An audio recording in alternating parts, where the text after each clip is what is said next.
Welcome back, everyone, to Elevation Process. My name is Brandon Ulmer. Again, I work as one of the psychologists here with Elevation Process. Today, I wanted to discuss the difference here between tolerance, dependence, and how we can get ourselves into a lot of difficulty with medications in general. So, I know that a great number of the people that are currently following me on some of the social media sites are doing so because of chronic pain. I hope that you find this video to be very helpful and informative.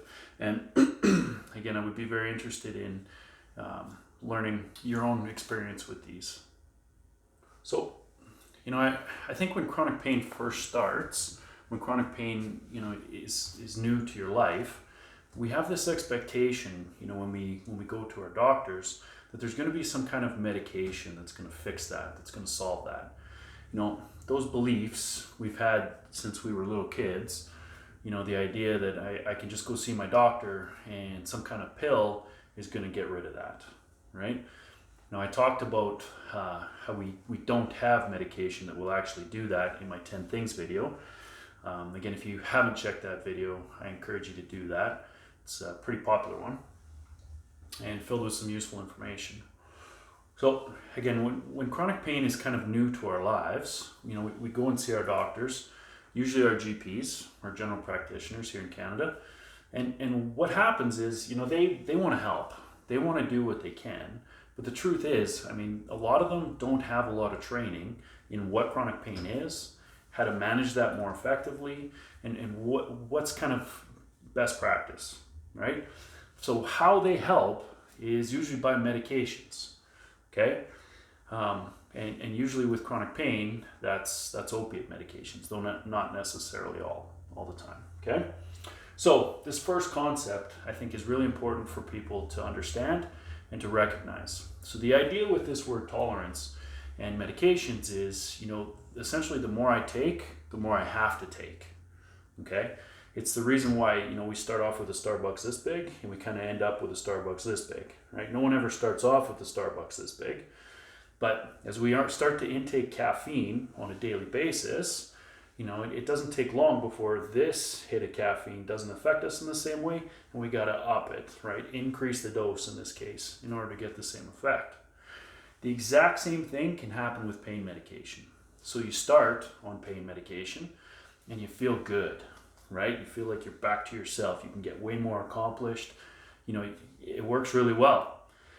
And then as we keep taking these medications for months on end, it isn't very long before we start to notice that they aren't as effective as they were before.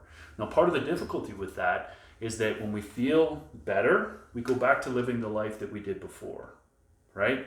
And what that means is we can end up making the situation worse by overdoing it, not recognizing that when we overdo it, when we feel better,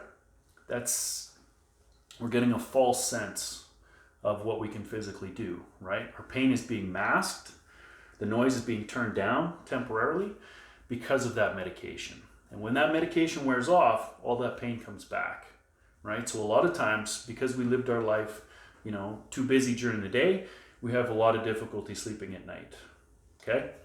So with pain medications though, and tolerance, the difficulty we can get into, again, the more we take, the more we have to take, okay?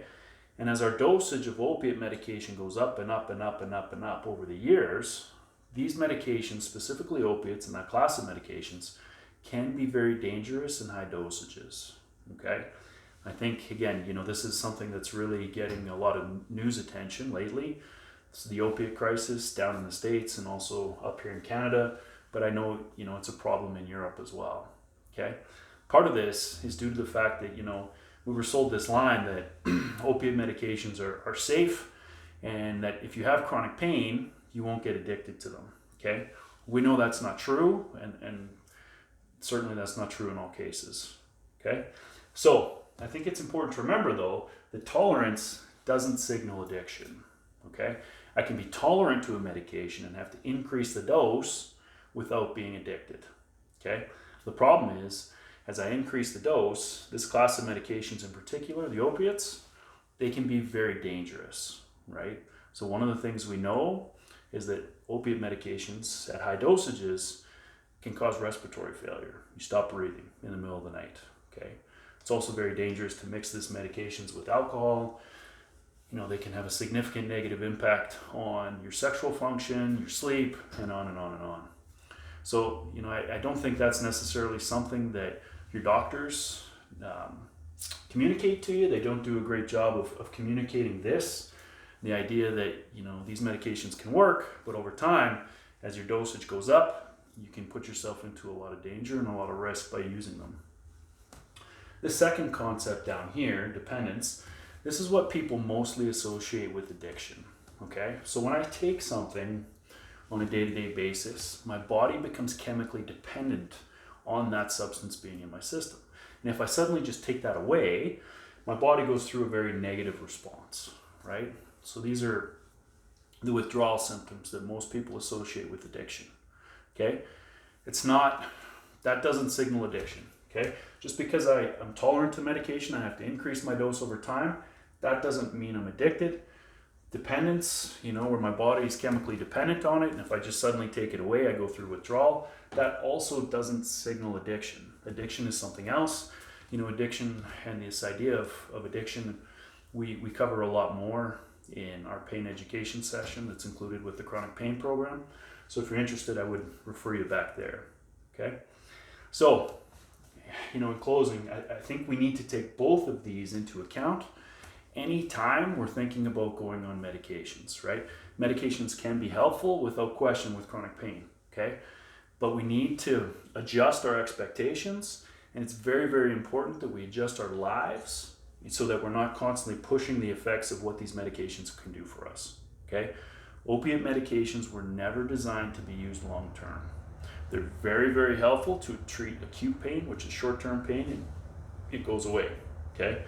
They were never designed to be used long-term for chronic pain. And over time, again, we can get ourselves into a lot of difficulty with this. So, again, please, if you have any questions or comments about this, Brandon at Elevation Process, or comment below, like the video, like the page. I'll talk to you later.